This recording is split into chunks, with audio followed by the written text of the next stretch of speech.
Okay, hi everyone. Thanks for joining us. We're going to get started here now. So welcome to the Advanced Care Planning webinar with Parkinson Association of Alberta. My name is Emma Tornero. I work as Client Service Coordinator in Calgary with Parkinson Association of Alberta, and I'll be facilitating this webinar today. If you have any questions during the webinar, please submit them in the chat below that I have just started. At the bottom of the screen, you'll see a chat icon. If you click it, the chat will appear on the right-hand side, and you can enter your questions there, and then I will answer questions at the end.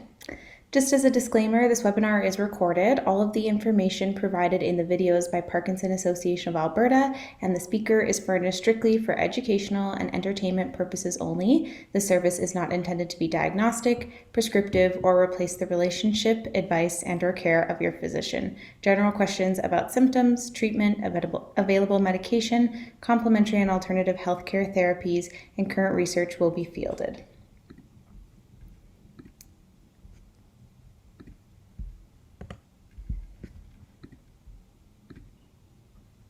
All right, so as I mentioned, this is the Advanced Care Planning webinar with Parkinson Association of Alberta.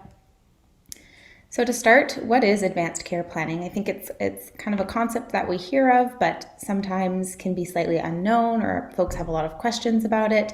And so we're hoping that this webinar can answer what is advanced care planning, kind of what does it look like, and how do you get started on that process. So advanced care planning is conversations and decisions about how we care for one another when we are unable to do so, or documenting our wishes for our future. And for those with Parkinson's, it would be your future with Parkinson's living with a chronic condition. It's thinking about your values and what you want for your health and your personal care in the future. It gives your loved ones the confidence to make decisions for you if you are unable to do so. And the process of advanced care planning also includes discussions with your healthcare team to ensure that you have accurate medical information to make the decisions that are needed for you.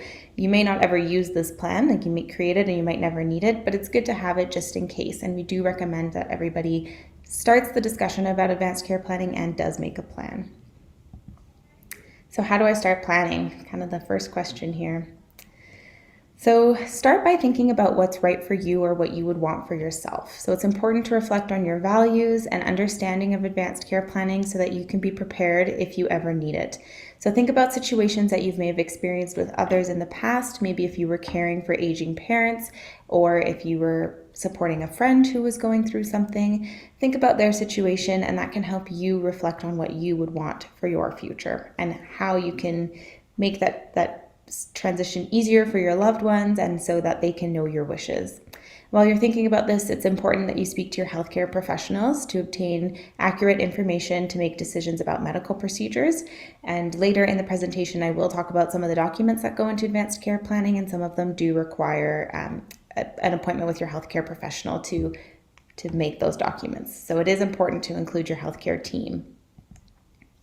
So when you're learning about the different types of care and procedures, some people want to prolong life as much as possible by using medical interventions, while others prefer to avoid medical interventions dependent on chance of recovery. So this is a completely personal choice, whether or not you would like more medical interventions or if you would prefer to avoid medical interventions, and that is typically in an emergency situation or further down with advanced Parkinson's. So by learning about the common terms and treatments, you can develop a plan that gives you comfort in ensuring that your wishes are fulfilled. So on this slide, we've got a list of some important terms that you will likely hear or discuss when you're creating your advanced care plan. So we've kind of grouped them into different categories. So for treatments, we have things like life support, dialysis, which is a process that helps flush your system when your liver is not working. Feeding tubes if you're struggling with swallowing, which is quite common for Parkinson's. Intravenous, so directly through IV. Ventilators to help with breathing, or CPR is also another treatment that can be used. Then when we look at types of care, we have things like natural death, end-of-life care, palliative care, and comfort measures, which these will become more clear when we go through one of the documents later in the slides. And then there's also things like people and documents that need to be considered. So things like power of attorney, your substitute decision maker, and informed consent. And again, once we get into those documents, those terms will make a little bit more sense. So what we've also done is we've created a list of these terms and their more medical definitions, and that will be sent to everybody via email after the webinar so that you can kind of take a look and have a better understanding of these terms for yourself. So some questions to ask yourself: what type of care would I want for myself? What are some things that are important for me and my choice? What medical interventions do I want or do I not want? So this can include things like resuscitation, feeding tubes, or extraordinary measures. What would be meaningful to me to have? Is there certain people that I would like to have nearby? And how do I define quality of life? How do I maintain this quality? So these are things to start thinking about before you make your advanced care planning. What do I want for my future? And I think a common misconception about advanced care planning is that it really is only for end of life or for very advanced Parkinson's. But with your advanced care plan, it is something that you will use throughout your journey with your diagnosis. And so it is really important, like I said, to do it as soon as possible, but to not only think of kind of end of life care. It's not just focused on death, it's focused on your care throughout. So maybe that includes decisions about, for those who are diagnosed with young onset Parkinson's or eligible for the surgery, maybe it's thinking about things like, do I want a DBS, the deep brain stimulation surgery? Do I want the duodopa intervention to help with my Parkinson's medications? Do I want these medical interventions when end-of-life care is necessary? Or if in an emergency, who do I want around? Who do I want making my decisions? Who do I want in the hospital?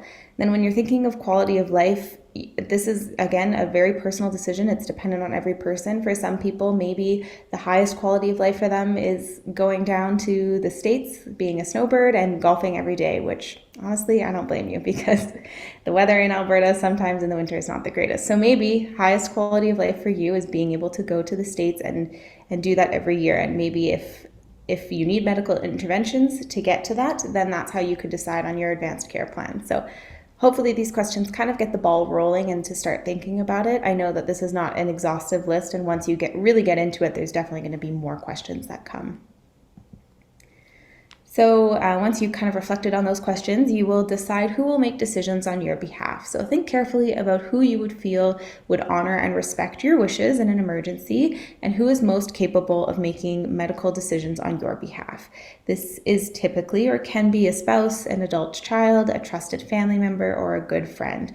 Whoever you decide will be your substitute decision maker or your agent, or there's a couple other terms that get used as we go through the presentation. So we'll kind of use substitute decision maker, and then I will kind of supplement the other terms. So for most people, like I mentioned, this is the person that is closest with them. So that would be an adult child or spouse, if that's applicable.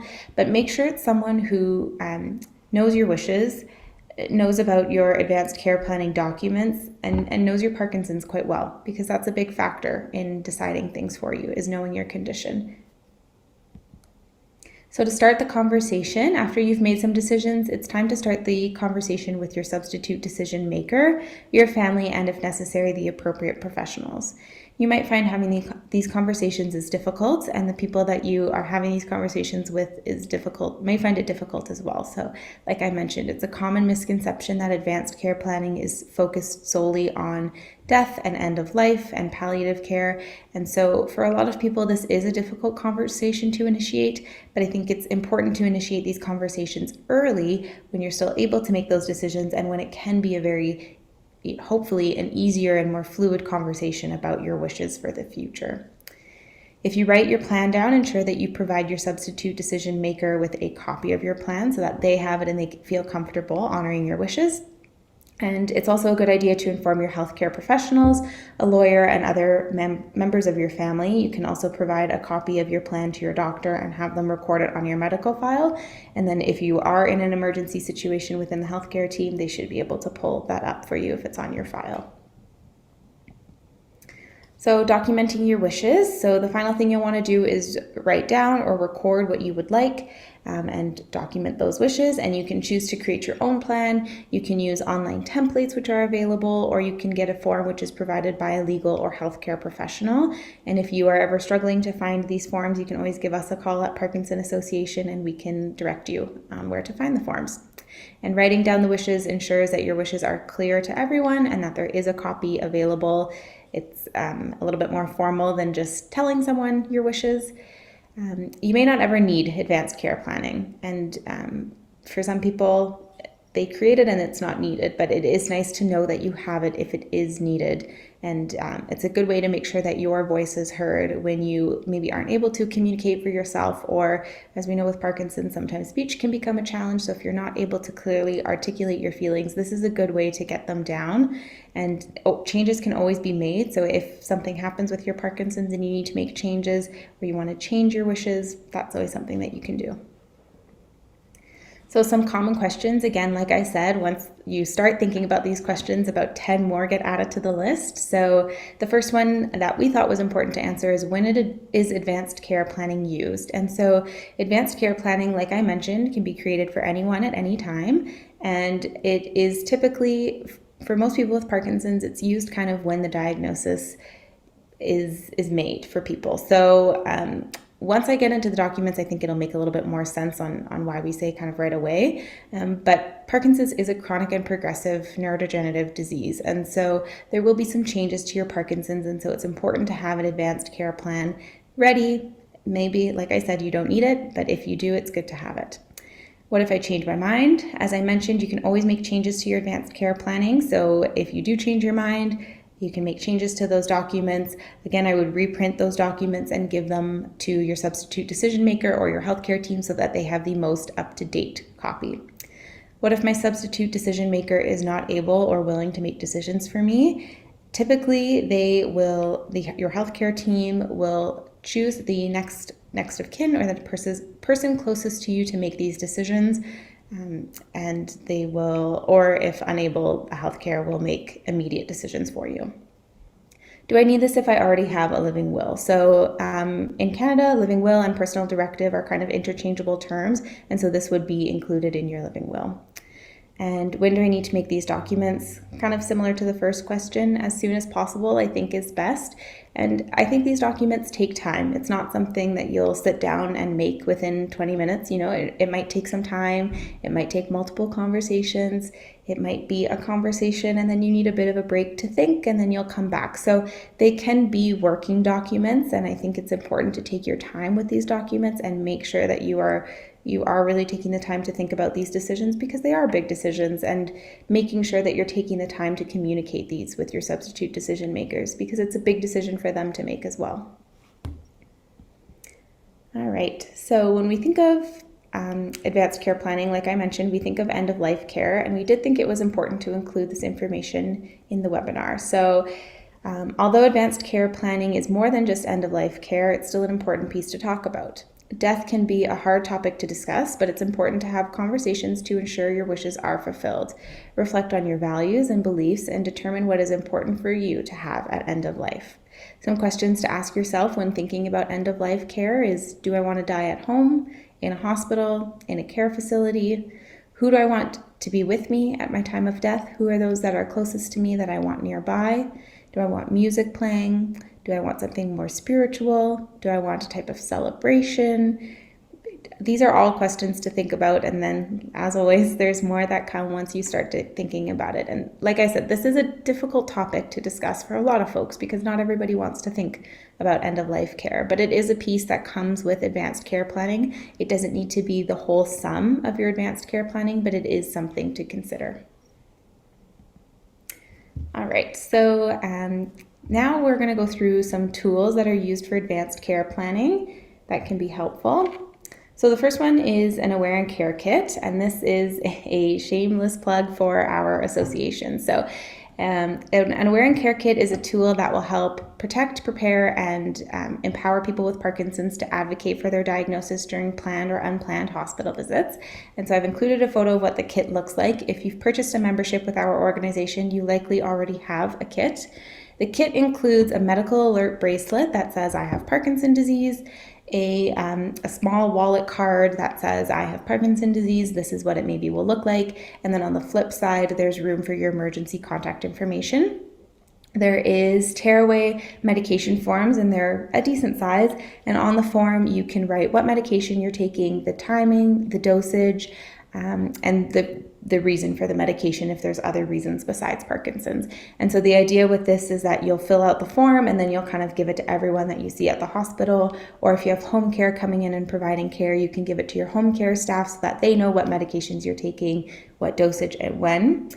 There is Parkinson fact sheet. So again, they're on a tearaway page and you can kind of just tear those away and give them to everyone that you see at the hospital. Hand it out like candy, like trick-or-treaters, and that they can know about your Parkinson's. Again, it says some information about Parkinson's. The back side of the page has a table that says medications that are safe for Parkinson's and medications that don't mix well with Parkinson's.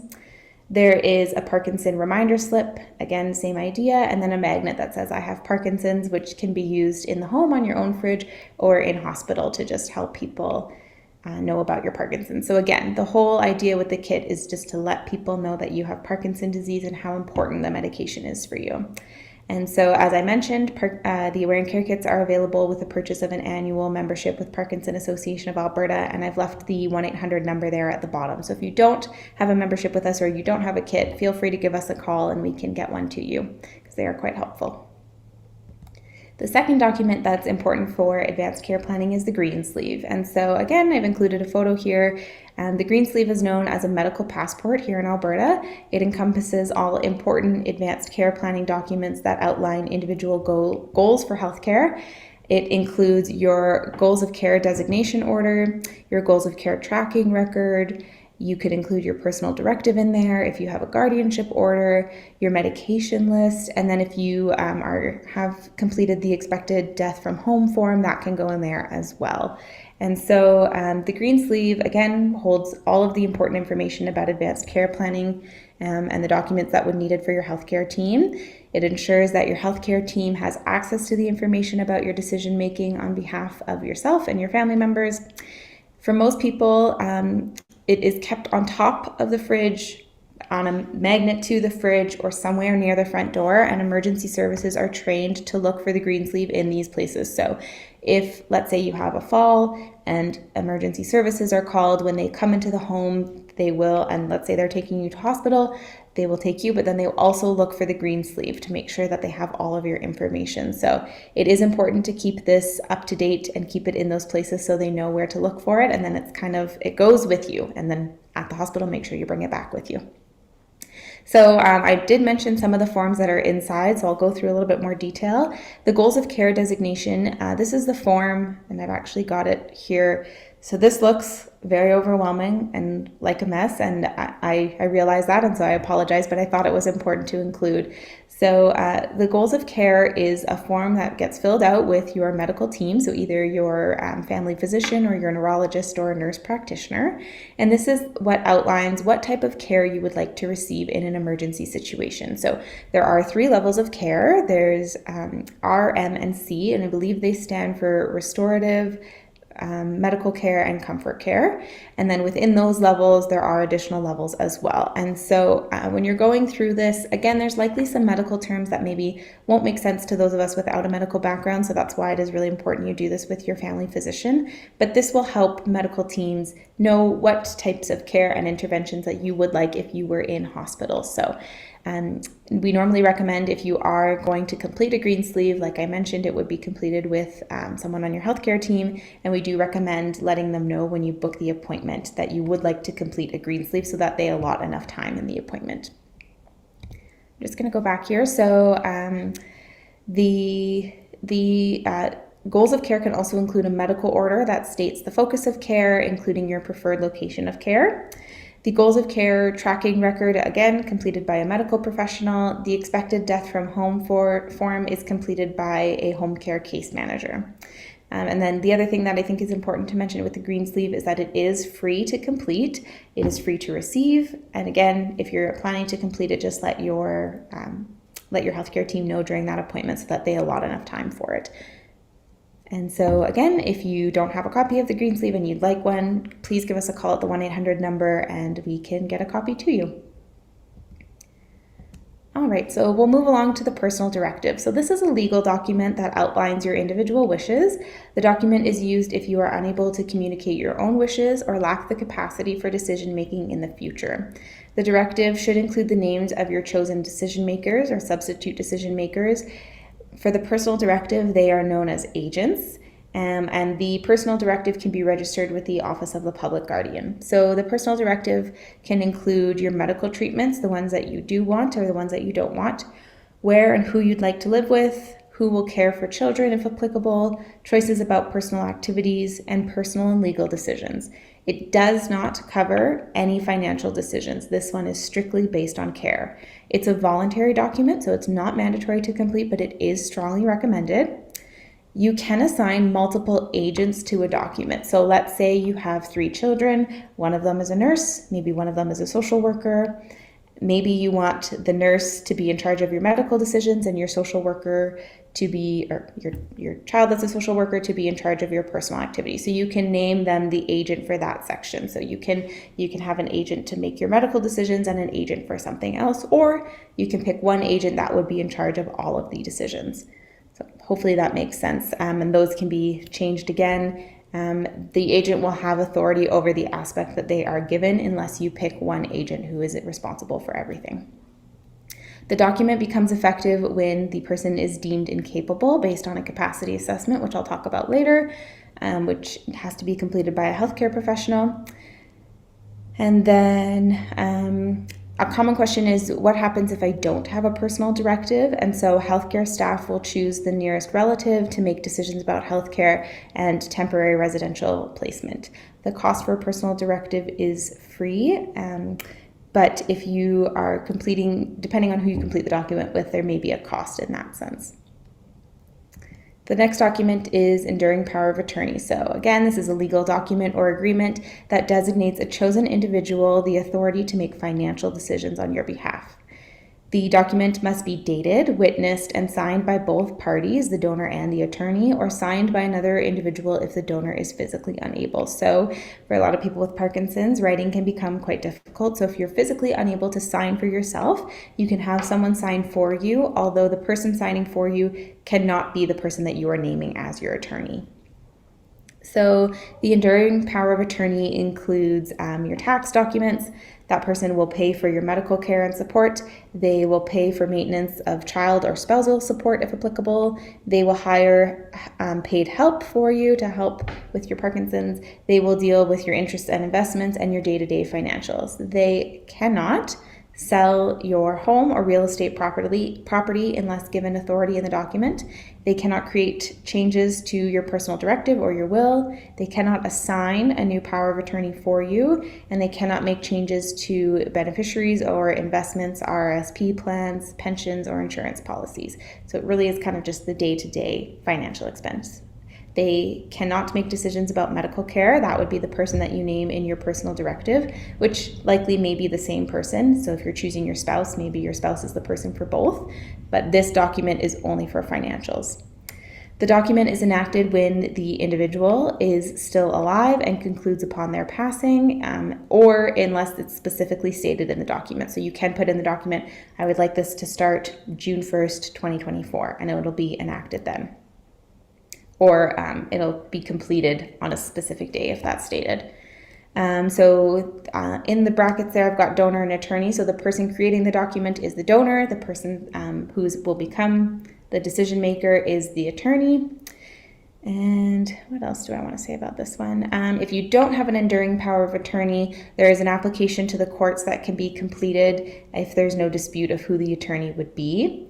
It is recommended that this document is checked annually, and it is recommended to be completed with a lawyer. And so if you are completing this with a legal team, there will be a cost associated with that depending on the lawyer and likely the city that you're completing it in. So what I would recommend is, if you're planning to complete this with a lawyer, then give their office a call first and say, I'm planning to complete my enduring power of attorney. Can you please give me an estimate on what the cost would be or what the hourly rate would be? And then you kind of have an idea going into it so that you're not surprised at the bill at the end.